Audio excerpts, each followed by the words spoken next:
আনান পলক ঝাপড়ে কিছু বলতে নিবে তখন ডাক্তার লিসা আইসিইউতে প্রবেশ করে। আনানকে অক্সিজেন মাস্ক খোলার চেষ্টা করতে দেখে লিসা দৌড়ে আসে। ততক্ষণে জুনায়েদের সম্বিত ফেরে। লিসা আনানের অক্সিজেন মাস্ক খুলে নিয়ে মুচকে হাসে। জুনায়েদ লম্বা শ্বাস টেনে বলল, ওয়েলকাম ব্যাক স্যার। আনান চোখের ইশারায় ধন্যবাদ জানালো। ডাক্তার লিসা চেক আপ শেষ করে মুচকে হেসে বলে, finally out of danger. I must say doctor Anan, আপনি খুব লাকি। আপনার জন্য দোয়া করার মতো মানুষের অভাব নেই। সবাই খুব বেশি টেন্স ছিল, বিশেষ করে আপনার ওয়াইফ। বাই দ্য ওয়ে, আমি বরং মেহবুব স্যারকে খবরটা দিয়ে আসি। Get well soon. Doctor Lisa বের হতেই আনান ইশারায় তুরের কথা জিজ্ঞেস করে।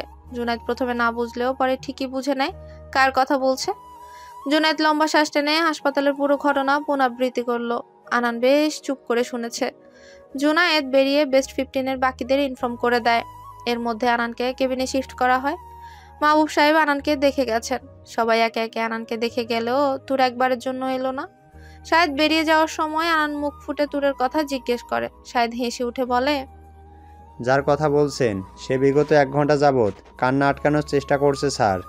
তাকে কাঁদতে দেখলে আপনি চিন্তা করবেন, এই জন্য চাইছে যেন চোখ থেকে পানি না বের হয়, কিন্তু সে চেয়েও পারছে না। তাই আপাতত কেবিনের বাইরে 1 বক্স টিস্যু নিয়ে বসে আছে। আপনার সামনে আসার সাহস পাচ্ছে না, এই ভেবে যদি কোনো ক্ষতি হয়। শাহেদের কথা শুনে আনান ঠোঁট প্রসারিত করে হাসলো। অতঃপর বলল, তাকে বলো আমি ডাকছি। এই মুহূর্তে না এলে বড় রকমের ক্ষতি হয়ে যাবে। শাহেদ মাথা চুলকাতে চুলকাতে হাসতে বেরিয়ে পড়লো। তুর হেঁচকি তুলে কাঁদছে। টিস্যু দিয়ে চেপে চেপে চোখ মুছছে, কিন্তু তাও শেষ হচ্ছে না। শাহেদ তুরের এহেন কাজে হাসলো। এই দুদিনে তুর নিজের কি অবস্থা করেছে। যে মেয়েটা 1 সেকেন্ড মন খারাপ করে থাকতে পারে না, সে আজ 2 দিন ধরে লাগাতার চোখের পানি ফেলছে। আসলে ভালোবাসা অদ্ভুত, বড্ড বেশি অদ্ভুত। কখনো কাঁদায় তো কখনো হাসায়। শাহেদ তুরের হাত থেকে টিস্যু বক্সটা নিয়ে বলল, তাড়াতাড়ি ভিতরে যাও, স্যার তোমাকে ডাকছে। এই মুহূর্তে না গেলে স্যার ওঠার চেষ্টা করবে, যা স্যারের জন্য মোটেও মঙ্গল নয়। শাহেদের কথা শেষ না হওয়ার আগে তুর উঠে দাঁড়ায়। গুটি গুটি পায়ে দরজা খুলে ভেতরে ঢুকে পড়ে। এতক্ষণ দরজার দিকে তাকিয়ে ব্যক্তিগত রমণীর অপেক্ষায় ছিল আনান। দরজা খুলে তুরকে ঢুকতে দেখে দৃষ্টি স্থির করে তাকিয়ে রয়। তুর মাথা নিচু করে আনানের পাশে বসলো। বেশ কিছু সময় নীরবতা পালন করার পর আনান বলে উঠে, এত কাঁদতে হয়? দেখো মুখটা কেমন শুকিয়ে গেছে। কি হলো, এখনো কাঁদছো যে? এত কাঁদলে অসুস্থ হয়ে পড়বে। আমার যা অবস্থা তাতে তোমার খেয়াল রাখা মুশকিল হয়ে পড়বে। কেঁদো না তোর জান। আনানের ব্যথা তুর গলায় বলা কথা শুনে তুর ঠোঁট কাঁপিয়ে কেঁদে উঠে। এত আঘাতের পরেও আনান তার কথা ভাবছে। তুরের কান্নার বেগ বাড়লো বই কমলো না। এক পর্যায়ে হেঁচকে ওঠা গলায় বলল, ভালোবাসি, খুব বেশি ভালোবাসি, তাই কাঁদছি। প্রয়োজন হলে আরো কাঁদবো, তাতে আপনার কি? তুরের এহেন কথায় চোখ জোড়া স্থির হলো আনানের। চোখের চারপাশ থেকে জল এসে ভিড় করছে বুঝতে পারছে। তার বিপরীতে ঠোঁট জোড়া প্রশস্ত করে হাসলো আনান। ভেজা চোখ, ঠোঁটে হাসি। এত কষ্টের মাঝেও সুখ সুখ অনুভূতি হচ্ছে তার। পাঁজরের ভাঙা হাড়ের তোয়াক্কা না করে বউজানকে জড়িয়ে ধরার তীব্র ইচ্ছা জাগলো। তবে সেই ইচ্ছার জলাঞ্জলি দিয়ে হাত বাড়িয়ে তুরের হাতখানা নিজের হাতের মুঠোয় পুরে নিল। আপাতত এর চেয়ে শ্রেষ্ঠ প্রাপ্তি আর একটাও মনে হচ্ছে না। কি হতো যদি এমন দুর্ঘটনা আগে ঘটতো? তুর কি তখনও এমন করে ভালোবাসি বলতো? হাজার খানেক প্রশ্ন মন মস্তিষ্কে বিচরণ করছে আনানের। সে প্রশ্নের উত্তর খুঁজতে তার ইচ্ছে হলো না।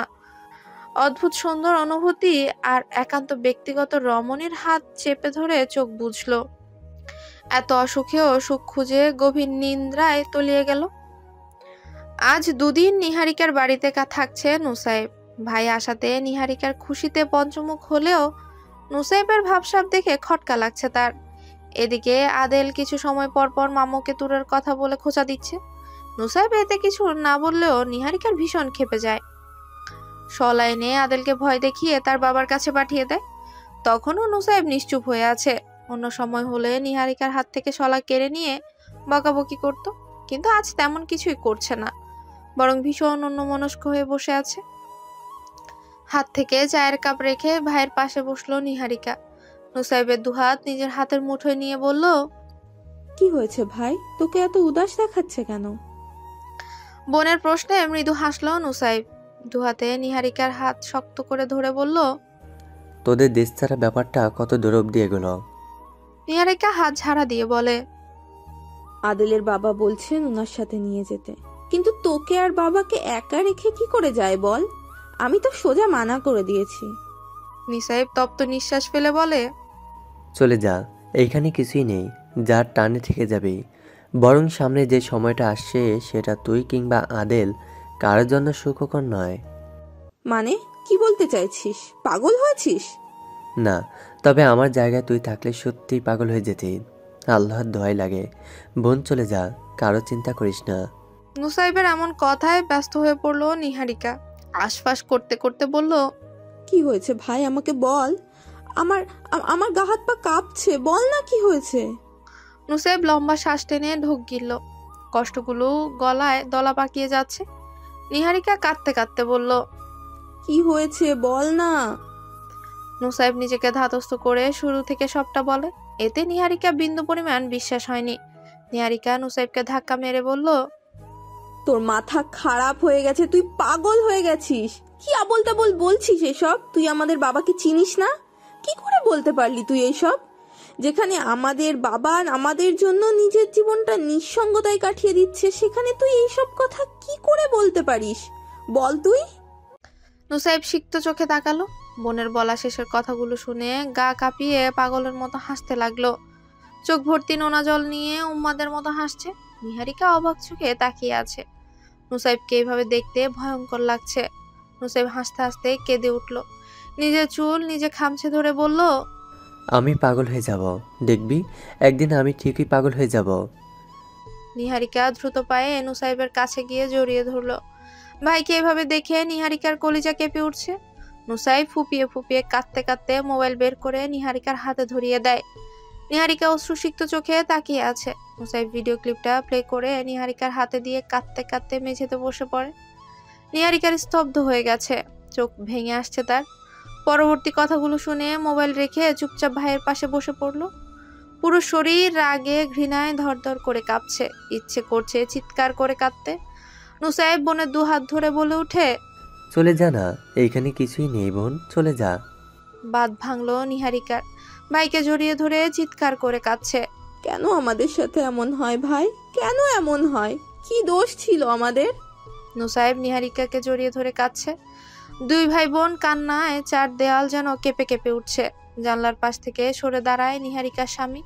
তার চোখ দুটো ঈষৎ ভেজা। 7-5 ভাবতে ভাবতে নিঃশব্দে স্থান ত্যাগ করলো সে। শায়দ সবাইকে জানিয়ে দিয়েছে কেউ যেন এই মুহূর্তে আনানকে ভিডিও ক্লিপটার কথা না জানায়। এই মুহূর্তে আনানকে কোনো প্রকার মানসিক চাপ দেওয়া যাবে না। রাতের শেষ তৃতীয়াংশে জেগে উঠল আনান। চোখ বুলিয়ে চারপাশে তাকিয়ে দেখলেও কেউ আছে কিনা। কোথাও কেউ নেই। পুরো রুম জুড়ে এক অদ্ভুত নীরবতা বিরাজ করছে। এই নীরবতা বিদঘুটে ঠেকছে আনানের কাছে। এমন সময় ধূপধাপ করে কিছু পড়া শব্দ হলো। আনান তৎক্ষণাৎ সেদিকে তাকালো। ভিআইপি কেবিন হওয়াতে কেবিনে একটা সোফা রাখা আছে। প্রথমে খেয়াল না করলেও পরক্ষণে খেয়াল করে দেখলো সোফার সামনে কিছু একটা দেখা যাচ্ছে। শব্দটা সেখান থেকে এসেছে। আনান মাথা উঠিয়ে দেখতে চেষ্টা করলো, কিন্তু বরাবরই ব্যর্থ হলো। এদিকে রিমোটটাও চোখে পড়ছে না। আনান হাত বাড়িয়ে ইমার্জেন্সি সুইচ প্রেস করে। হুড়মুড়িয়ে প্রবেশ করলো শাহেদ। কিছু বলবে তার আগে আনান বলে উঠে, রিমোট কোথায়? বেড অ্যাডজাস্ট করতে পারছি না। শাহেদ রিমোট খুঁজে আনানের হাতে দেয়। বেড অ্যাডজাস্ট করে আছোয়া হয়ে বসলো আনান। শাহেদ কিছু জিজ্ঞেস করবে তার আগে ভ্রুজোড়া গুটিয়ে জিজ্ঞেস করলো আনান, সোফায় কে ঘুমিয়েছিল? দেখো নিচে পড়ে গেছে। শাহেদ আনানের কথা শেষ হওয়ার আগে হুড়মুড়িয়ে সোফার সামনে গিয়ে দাঁড়ায়।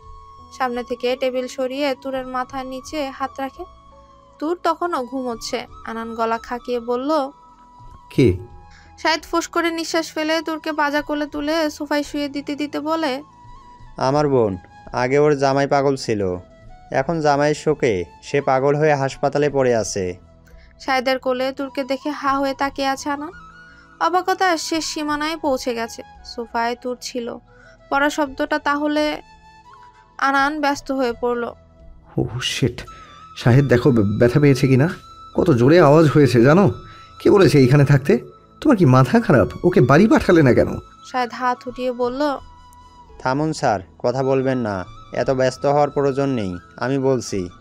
তুরের গায়ে চাদর টেনে দিয়ে টেবিলের উপর বসে বলল, দেখুন স্যার, আপনি যদি জেদি হন তবে তুর আপনাকে টেক্কা দিয়ে 2 ধাপ উপরে আছে। ওকে আইসিইউর সামনে থেকে কেউ নড়াতে পারেনি যতক্ষণ না সে নিজে উঠেছে। পরে আইসিইউর ভিতর থেকে বের করতে পারিনি। আর এখন বলছেন এইখান থেকে বাড়িতে নিয়ে যেতে। আপনি জানেন বাড়ি থেকে জামা কাপড় আনিয়ে আপনার চেম্বারটাকে রুম বানিয়ে ফেলেছে। নাওয়া খাওয়া ওইখানে হলেও থাকাটা এইখানে ফিক্স। আর আপনি বলছেন আপনার ওয়াইফকে বাড়ি নিয়ে যেতে। ওই অব দি বেস্ট। 15-এর এমন কেউ নেই যে তুরের হাতে ঝাড়ি খায়নি। ওই দিন নবাবকে ধাক্কা মেরে 2 কদম পিছনে নিয়ে গেছে। তাও কি জন্য? শুধু আপনাকে দেখার জন্য হাসপাতালে আসবে বলে। এখন আপনি বলুন আমরা কি করব? সব শুনে তুরের দিকে তাকায় আনান। কেমন গভীর ঘুমে আচ্ছন্ন, মনে হচ্ছে কতকাল ঘুমায়নি সে। এই আদুরে চেহারা দেখলে কেউ বলবে এইটুকুনি মেয়ে এই কদিনে এত এত কাণ্ড ঘটিয়েছে। আনান মৃদু হেসে বলল, একটা কাজ করো শাহিদ, তোমার বোনের সোফাটাকে আমার বেডের পাশে এনে দাও। দেখো কেমন করে ঘুমাচ্ছে। একটু পর নড়াচড়া করতে গেলে আবার পড়বে। তুমি বরং বেডের সাথে সোফাটাকে অ্যাডজাস্ট করে দাও। শায়দ মুচকি হেসে বলে, এখন তো ঘুমাবেই। আপনার অ্যাক্সিডেন্টের পর থেকে 2 চোখের পাতা এক করেনি। খাওয়া দাওয়া প্রায় ছেড়ে দিয়েছিল। পরে মাদার ক্রিস্টোফার অনেক বুঝিয়ে খাইয়ে দিয়েছেন। সোফাটাকে আনানের বেডের সাথে অ্যাডজাস্ট করে দিয়ে বেরিয়ে পড়লো শাহেদ। এদিকে আনানের তুরের মুখের দিকেই তাকিয়ে আছে। তার পেছনে এত কিছু ঘটে গেল আর সে টেরই পেল না। সুন্দর সুন্দর মুহূর্তগুলো মিস হয়ে গেল তার। আনান ভেবে পাচ্ছে না তুর তাকে কখন এত আপন ভাবলো, কখন এত ভালোবাসলো। হঠাৎ করে আনানের মনে হলো তার ভালোবাসা তুরের ভালোবাসার কাছে খুব বেশি ফিকে পড়েছে। তুর তাকে বেশিই ভালোবাসে, অনেকটা বেশি, যা আনানের কল্পনার বাইরে। তা না হলে আদুরে মেয়েটা তার জন্য এতটা ডেসপারেট হয়ে পড়তো না। হাত বাড়িয়ে তুরের মাথায় হাত রাখলো। হাসপাতালে থাকাটা তুরের জন্য খুব বেশি কষ্টকর হয়ে পড়ছে। 24 ঘন্টা মানুষের আসা যাওয়ার ফলে মাথায় বাঁধা হিজাবখানা খুলে রাখতে পারছে না। তুরজান এভাবে থাকছে কি করে? পরক্ষণে ঠোঁটেলিয়ে হাসলো আনান। এত সব কিছুর ভিড়ে চরম সত্য তুর তাকে ভালোবাসে, খুব বেশি ভালোবাসে। এলোমেলো চঞ্চল অগোছালো স্বভাবের মেয়েটা তাকেই ভালোবাসে। দীর্ঘ অপেক্ষার অবসান হলো আনানের। বউয়ের ভালোবাসা 4টেখানে কথা নয়, এমন ভালোবাসা পেতে কপাল লাগে। ঠোঁট টিপে হেসে বিড়বিড় করে বলল, এমন জানলে আরো আগে কপালে সাদা কাপড় বাঁধতাম। কপাল গুনে বউ পেয়েছি যে কপাল ভাঙার পর ভালোবাসছে। ভোটের কার্যক্রম শুরু হয়ে গেছে। আনান হাসপাতালে থাকায় তার ভোটের কেন্দ্রগুলো সম্পূর্ণ দায়িত্ব বেস্ট 15 এবং মাহের পালন করছে। প্রতিটা কেন্দ্রের সুষ্ঠু নির্বাচন হচ্ছে কিনা সেটা দেখছে তারা। তুর্কে ফ্রেশ হতে পাঠিয়ে দিয়ে সবগুলো রিপোর্ট চেক করছে আনান। সিটি স্ক্যান, এমআরআই আর এক্স-রে রিপোর্টগুলো খুঁটিয়ে খুঁটিয়ে দেখছে। সবগুলো রিপোর্ট দেখার পর নিউ সার্জন লিসার ডাক পড়ল। আনান লিসার সাথে সিটি স্ক্যান রিপোর্ট নিয়ে আলোচনা শেষে বলল পরীক্ষাগুলো আবার করার ব্যবস্থা করতে। ডক্টর লিসা রিপোর্টগুলো নিয়ে বেরিয়ে পড়ে। এর মধ্যে তুর নাস্তা সেরে আনানের কেবিনের দিকে আসার সময় লিসাকে বের হতে দেখে। এতে তুরের ভ্রুজোড়া আপনা আপনি সংকুচিত হয়ে ওঠে। তুর লিসার পাশ কাটিয়ে ভেতরে ঢুকে আনানের মুখোমুখি বসে বলল, কি কথা হচ্ছিল? আপনি কি ভেবেছেন আমি কিছু বুঝি না? হ্যাঁ, আমাকে বোকা পেয়ে কত কত মিথ্যে বলেছেন, হিসেব আছে? তুরের হঠাৎ করা আক্রমণে ভাবাচাকা খেলো আনান। কি মিথ্যা বলেছে সেটাই মনে পড়ছে না, তাই জিজ্ঞেস করলো, কিসের ব্যথা তোর? দুহাত ভাঁজ করে চোখ দুটো ছোট ছোট করে বলল, ডক্টর লিসা অবিবাহিত, আর আপনি মিথ্যুক বলেছেন তার বিয়ে হয়ে গেছে। একবার সুস্থ হয়ে উঠুন, আমি আবার মাথা ফাটিয়ে হসপিটালে ভর্তি করিয়ে দিব। তখন আপনি আপনার লিসা বেবির সাথে আইসিইউতে সংসার পাবেন। কোনো সমস্যা নেই। সে আপনার দুগাল হাত দিয়ে দেখবে, কখনো চোখ পরীক্ষা করবে তো কখনো মাথায় পট্টি বেঁধে দেবে। বলি, দেশে কি আর ডাক্তার নেই? এত বড় হসপিটালে আপনার এই গোবরওয়ালা মাথার জন্য ডক্টর লিসাকেই কেন আসতে হবে? আনানের মুখ থেকে কথা বের হচ্ছে না, শুধু হা করে তাকিয়ে আছে। বউয়ের এমন বদলানো রূপ হজম হচ্ছে না। বড় বেশি বউ লাগছে না তাকে? আচ্ছা, বউটা হুট করে সংসারী হয়ে উঠলো কেন? দুপুর হতে না হতেই সবাই নিজেদের কাজে ব্যস্ত হয়ে পড়লো। নির্বাচনের কারণে যাতায়াত সমস্যা, তাই মাদার ক্রিস্টোফার আজ আর হসপিটাল আসেনি। যদিও নেই, তাই তোর একা। আনান আছে, তাও সেও একা। সোফায় হাত পা গুটিয়ে বসে আছে। এদিকে আনান কখনো আর চোখে তুরকে দেখছে, তো কখনো সরাসরি। তবে তুরের পাত্তা দেওয়া তো দূরের কথা, এই কক্ষে যে সে ছাড়াও কেউ একজন আছে সেটা যেন তুর মানতেই নারাজ। তুর চ্যানেল পাল্টাতে পাল্টাতে নিউক্লিয়েডিয়ান এনে রাখলো, যেখানে মনোযোগ দিয়ে কার্টুন দেখছে। তার ঠিক 2 হাত দূরত্বে বসে আনান হা হুতাশ করে মরছে। আসলে লোকে ঠিকই বলে, নারী কঠিন পরিস্থিতিতেও বরের ভাগ কাউকে দিতে চায় না। তদ্রূপ সেই পরিস্থিতিতে শাস্তি দিতেও দ্বিধাবোধ করে না। বর মরা হোক কিংবা আধমরা, অধিকার তাদেরই থাকতে হবে। এবার দুনিয়া চলে যাক, তাদের তেমন কিছুই যায় আসে না। প্রতিটা কেন্দ্রের ভোট সুষ্ঠুভাবেই হচ্ছে, হবেই বা না কেন। এমনিতেই আনানের অ্যাক্সিডেন্টের প্রাইম সাসপেক্ট হিসেবে বিপক্ষ দলের এমপি পদপ্রার্থীকে রাখা হয়েছে। এবার যদি কেন্দ্রে গন্ডগোল করে, তবে সন্দেহটা বিশ্বাসে বদলাতে সময় লাগবে না। অন্যদিকে পুলিশ এখনও ফাদার জ্যারেডের খুনের আসামি খুঁজতে ব্যস্ত। ইনভেস্টিগেশনের সময় ফাদার জ্যারেডের অফিস রুমে হিডেন ক্যামেরা খুঁজে পাওয়া যায়, যেটাতে পুরো ঘটনা রেকর্ড হয়। কখন কিভাবে খুন করা হয়েছে। নাইট ভিশন ক্যামেরা হলেও খুনিদের মুখে মাস্ক লাগিয়ে রাখার দরুন কাউকে চেনা যায়নি। পরে মাদার ক্রিস্টোফার কাছ থেকে চার্জ এবং স্কুলে স্টাফ ইনফরমেশন ঘেটে বের করা হয়। সব ঠিক থাকলেও আগের পরিষ্কার পরিচ্ছন্ন কর্মী দুজনকে খুঁজে না পাওয়া এবং নতুনদের হঠাৎ আগমনের ব্যাপারটায় পুরো ঘটনা ক্লিয়ার হয়ে যায়। পরে জানতে পারা যায়, আগের পরিষ্কার পরিচ্ছন্ন কর্মীদের পরিবারের ক্ষতি করার হুমকি দিয়ে তাদের সেখান থেকে সরিয়ে দেয়। পুরো ইনভেস্টিগেশন জুড়ে সাদাব শুধু টিম লিডারদের ফলো করতে ব্যস্ত ছিল। এছাড়া তার আর কিছুই করার ছিল না, কারণ এই কেস অনেক আগেই ক্লোজ হয়ে গেছে। এনামুল হক অন্য সব ঘষছে। এইভাবে যেহেতু হয়নি, কিভাবে হবে সেটাই ভাবছে। বাবাকে কুঁচকে রাখা ভ্রু আর ঈষৎ ফাঁক ঠোঁট দেখে দীর্ঘশ্বাস ফেলল নুসাইব। যে ধ্বংসলীলায় মেতেছে তার বাবা, আদেও কি এর শেষ আছে? নুসাইব লম্বা শ্বাস টেনে দরজা থেকে সরে গেল। জীবনটা এত বিদঘুটে অনুভূতি আর তিক্ততায় পূর্ণ হবে তা কখনো কল্পনা করেনি সে। হঠাৎ করেই সৃষ্টিকর্তার উপর তীব্র অভিমান হলো নুসাইবের। তবে তার জীবনের ঘটে যাওয়া ঘটনা নিয়ে নয়, বরং তার মায়ের সাথে কেন তাকে নিয়ে গেল না সে নিয়ে অভিমান। গোসল সেরে বেরোয় তুর। সব ঠিক থাকলেও চুল মুছতে গিয়ে শুকনো জামা কাপড় পুনরায় ভিজে ফেলেছে। শেষে সেই জামা কাপড় নিয়ে চুল শুকানোর যুদ্ধে লেগে পড়ে। প্রায় 40 মিনিট সময় ব্যয় করে হেয়ার ড্রায়ার দিয়ে চুল শুকায়। এর মধ্যে দরজায় কড়া নাড়ছে কেউ। তুর বিরক্তে চোখ মুখ কুঁচকে ফেললো। ঘড়িতে তখন 12টা বরাবর 2টো। তুর জানে লাঞ্চ রেডি, তাই কেউ ডাকতে এসেছে। তুর দরজার সামনে দাঁড়িয়ে 20 মিনিট সময় লাগবে বলে সরে দাঁড়ায়। তুরের গলার আওয়াজ পেয়ে নার্স আনানকে জানিয়ে দেয় ম্যামের আরো 20 মিনিট লাগবে। আনান বুঝতে পারে তুরের কেন এত সময় লাগছে। তুর ড্রেস চেঞ্জ শেষে সালাত আদায় করে তবে বের হয়। তুরকে নিয়ে পুরো হাসপাতাল স্টাফদের কৌতূহল। মাঝে মাঝে কাজের কথা বলে ডাক্তার নার্স সবাই 4তলায় এসে উকি ঝুঁকি দিচ্ছে। মাঝে মাঝে তুর নিজেও উকি দিয়ে তাদের দেখে। এতে 2-3 বার চোখাচোখিও হয়ে গেছে।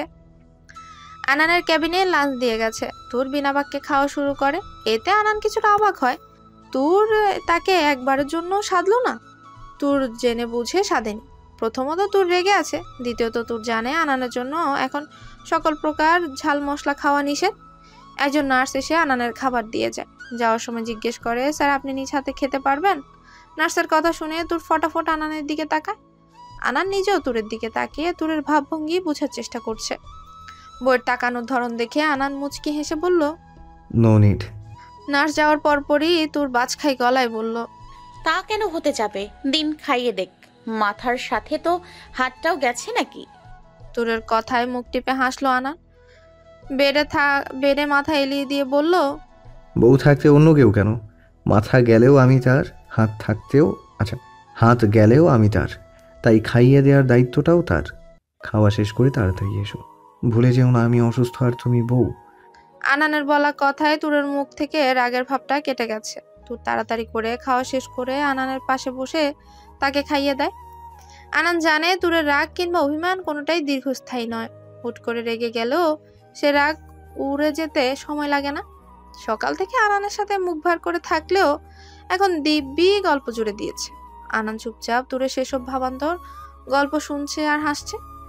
একে বোধহয় সুখ বলে। সন্ধ্যা হতে না হতেই শহরের মানুষজন কৌতূহলী হয়ে পড়ে। হবেই বা না কেন, ভোট গণনা চলছে বলে কথা। এদিকে আনান নিউজ চ্যানেলে লাইভ দেখছে, তার পাশে তুর বসা। খবর দেখতে দেখতে তুর আফসোস করে বলল, আমার মনে হয় না ঘরের ভোট ছাড়া কেউ আপনাকে ভোট দেবে। মানুষ এমন একজনকে কখনোই ভোট দেবে না যার ঠোঁট 2 ইঞ্চির বেশি চওড়া হয় না। তুরের বলা কথায় আনান আর চোখে তুরের মুখের দিকে তাকালো। তুর খুব সিরিয়াস চেহারা করে কথাগুলো